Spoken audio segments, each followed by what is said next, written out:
Hey guys, welcome back to my floor. I am VaultFlux, and today I'm going to show you how I printed, finished, and painted my Zorii Bliss helmet from The Rise of Skywalker. This one goes out to all of my Instagram followers, everyone that came over from there to subscribe, to like the last video, to leave a comment.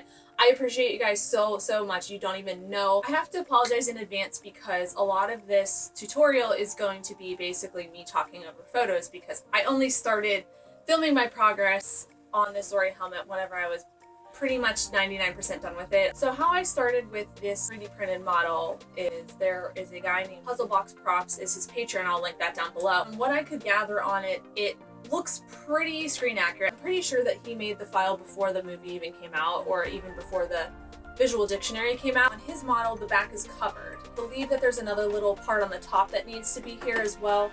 But other than that, it's a great model. I printed it at 100% scale with 0.2 millimeter layer height. After everything was printed out and I super glued all of the pieces together for the initial fit, the inside of the dome and everywhere that there was a crack, I took body filler. I would assume it's used for like cracks, things like that, just to give it a little bit more stability because it's 3D filament. It's not the sturdiest thing in the world. There's a huge seam down the middle of the top of the helmet. I bondoed that and did that with every other seam. The only seam that I bondoed that you should not bondo, do not follow my progress photo, was right here. There's a seam that's built into the model, and I had a couple beers that night, and I put bondo over that seam. So I had to paint mine back in on the final model, so don't be like me.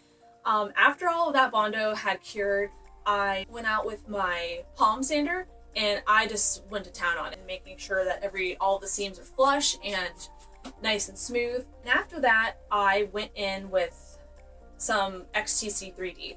So I went in with that XTC 3D, painted, I think I did about two full layers of the stuff. And then after that was cured, I also went over, sanded it again with, I want to say, 220 grit sandpaper, and then I also did my palm sander as well. After the XTC 3D was all sanded down, I went in and I did 2 coats of automotive filler primer, and at that point I sanded it one last time with 220 grit, and then I went with a little bit higher of a grit. That time I just did hand sanding. I didn't use the palm sander, mostly because I don't trust myself. I'm always like sanding divots into my stuff whenever I use that. And at that point I was pretty much good to start priming it for paint. I primed the base of the helmet with a flat black spray paint. For that, I went in and used this Rust-Oleum aged metallic spray paint in vintage gold. To be honest, I did not like the coverage of this.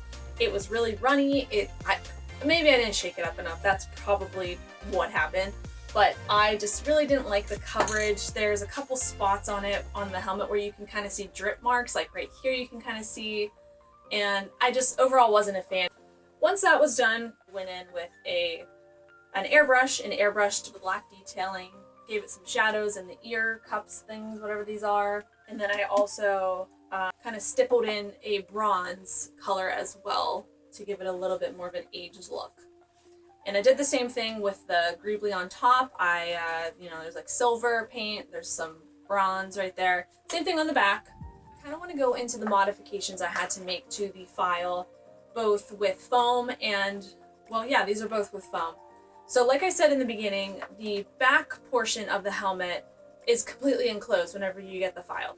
What I did, I went into Mesh Mixer, I did a plain cut like maybe by like a centimeter off of the back of this so that it would be open whenever I printed it. To make this back piece, I literally just cut a piece of foam, super glued it onto the back, and this right here is actually the end of a super glue nozzle, and the rest of this is just foam.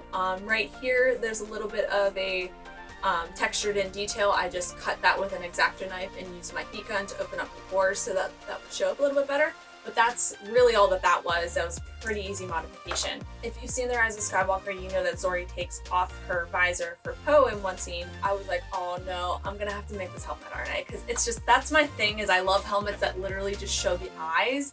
This little thing right here is just made out of EVA foam. It's actually attached inside with Velcro. So if I wanted to, I just broke the antenna off of this again.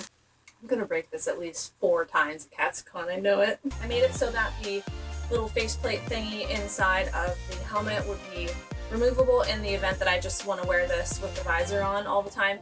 And another thing that I did, I actually made the visor removable. I basically took some, they're called neodymium magnets, and in each of the corners, there's one right here, two down here on the jaw portion, I guess, and then one up here in the corner.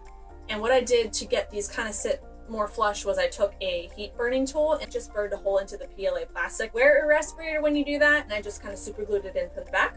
On the visor itself, there is a magnet here, and one here, and it just, like I said, it just snaps into place. These magnets are pretty strong, so I shouldn't have a problem with this coming off at all. Another thing to explain, there's an LED light right here. It's blue. I'm not sure if that's coming across, but all that is inside there is it's a fairy light that I kind of clumped together and glued in.